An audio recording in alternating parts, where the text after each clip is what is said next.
Hello everyone, let's learn 4 important books.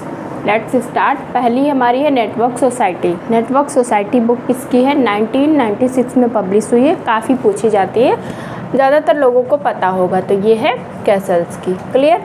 दूसरी हमने लिखी है इंफॉर्मेशन सोसाइटी। यहाँ पे किसकी बात हो रही थी? नेटवर्क सोसाइटी की। नेटवर्क सोसाइटी की जगह अगर इन्फॉर्मेशन होगी, सूचना मिल रही होगी आपको, इन्फॉर्मेशन सोसाइटी होगी, तो वो किसकी है?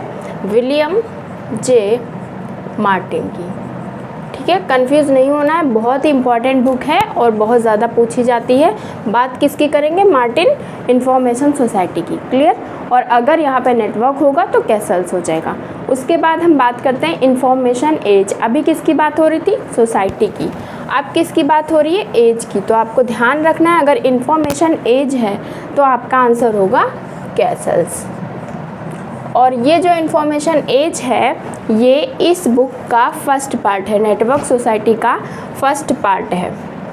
और आप देख सकते हैं 1996 ये भी है, 1996 ये भी है। तो आपको पता चल रहा है इस बुक का जो पहला पार्ट है वो है इन्फॉर्मेशन एज। तो मैंने इसलिए आपके साथ शेयर किया, कहीं आप कंफ्यूज ना हो जाएं information society and information age में और आपका आंसर रॉन्ग हो जाए। तो जब बात होगी सोसाइटी की बड़े लेवल की तो क्या हो जाएगा? मार्टिन हो जाएंगे। और अगर बात होगी इन्फॉर्मेशन एज की तो आपका आंसर होगा कैसल्स। क्लियर। उसके बाद हमने लिखा है फोक डेविल्स एंड मॉरल पैनिक। ये भी काफ़ी इंपॉर्टेंट है, यूजीसी नेट में तो काफ़ी पूछी गई है। तो ये बुक है स्टैनली कोहेन की।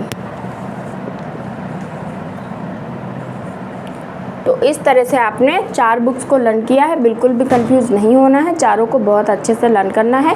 इन्फॉर्मेशन सोसाइटी होगा तो मार्टिन होंगे, अगर एज होगा तो आपके हो जाएंगे कैसल्स। और इसी तरह अगर नेटवर्क सोसाइटी होगा तो कैसल्स, अगर इन्फॉर्मेशन सोसाइटी होगा तो मार्टिन।